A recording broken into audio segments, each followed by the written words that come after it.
So, good afternoon, everyone. This is Victoria of 3D Looks Makeup.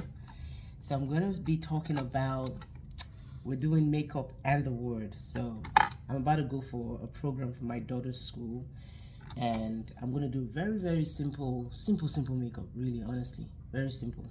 So, usually I will start out with my brows, but today I'm going to do the foundation. And what I want to talk about is we did a Bible study yesterday, and it was very profound. And it was about the resurrection and the life and how Christ has power over death, right? And it was such a profound Bible study. We touched on, I think, John chapter 11. I have no Bible in front of me, so bear with me if I'm quoting the wrong things, right? So it was about, we touched on John 11.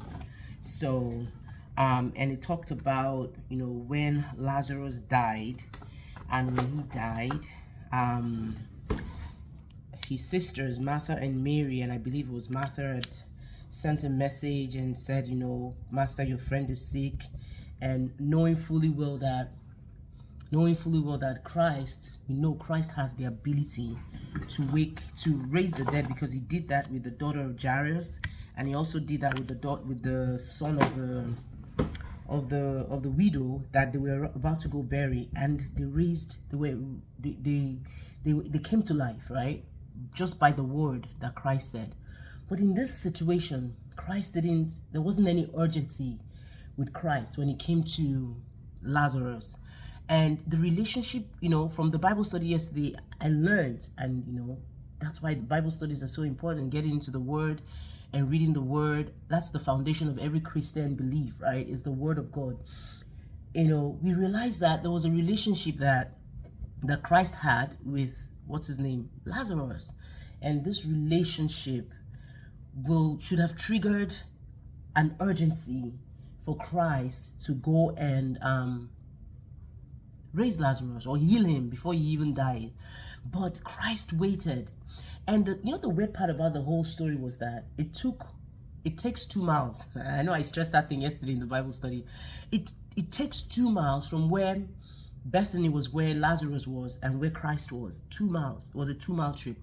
And he could have been there within a matter of 30 minutes walk. But Christ didn't go. He waited until the situation got really bad.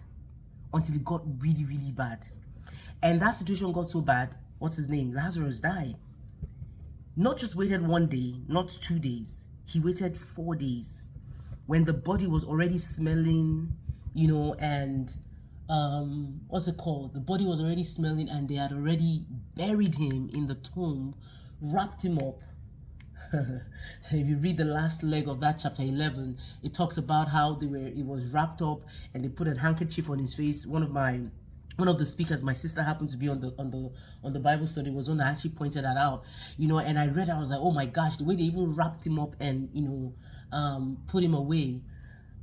Until that happened, he was already thrown away in the stone. Even when he got there and he had asked them where was Lazarus, they told him that he will be smelling by now. He's a dead person. He's a dead man.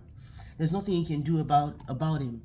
And Jesus waited. And I think for me, everything else, we talked about everything else, where he came to Martha and he told Martha that I am the resurrection and the life, and a few things, in between. And then the question he asked her is, do you believe, right?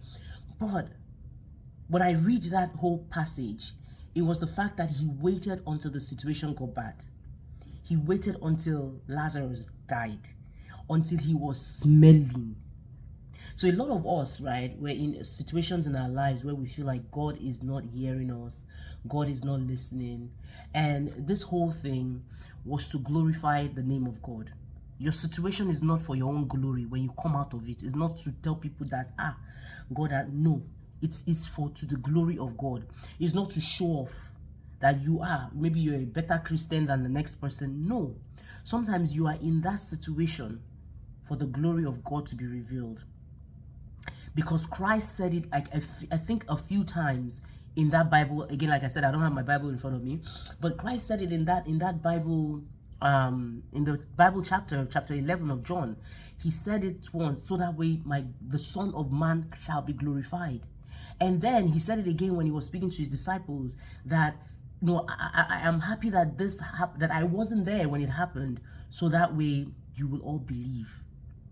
Then towards the end of it, when he gave thanks to God again, he mentioned it again. It is all for us to believe that he is God and for us to give glory back to God. Even when the blind man, I think it was the blind man that was blind from his birth, when he received sight, Christ said that so not that it wasn't the sin of his father or his mother, but it was so that God could be glorified. So sometimes we're in situations in our lives, and this was so profound to me. We're in situations in our lives where things get so bad. It gets really, really bad. If you've been there, you know.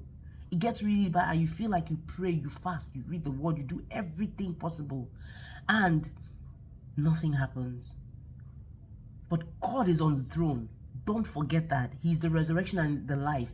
Everything dead within you will rise again. So read the book of John 11. Read it and take the word of him saying that I am the resurrection and the life. Take that seriously and hold it firm. I'm supposed to be doing my brows, but now I'm into the word. Hold it. Believe it. And if you're in any situation right now that seems bleak or seems like there is no answer, there is no what's the word I'm looking for? There is no way out. Believe that he that is the resurrection and the life, he is the way, the truth, and the life, will make a way where there seems to be no way.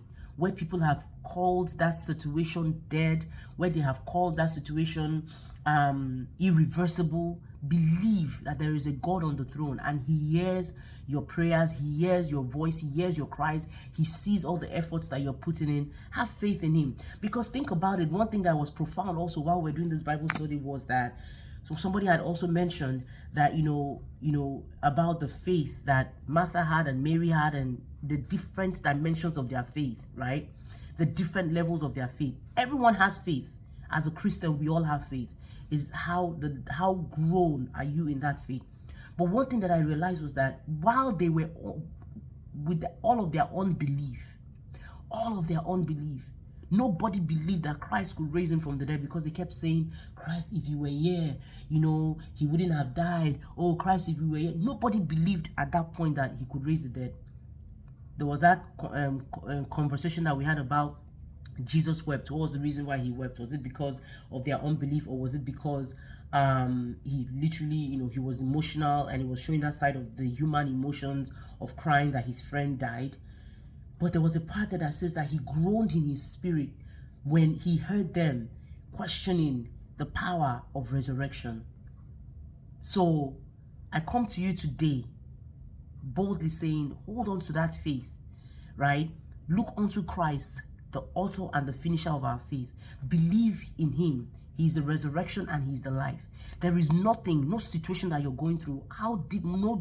It cannot be difficult. When you turn to God, he will bring it. He said there's nothing impossible for God to do. So believe, have faith.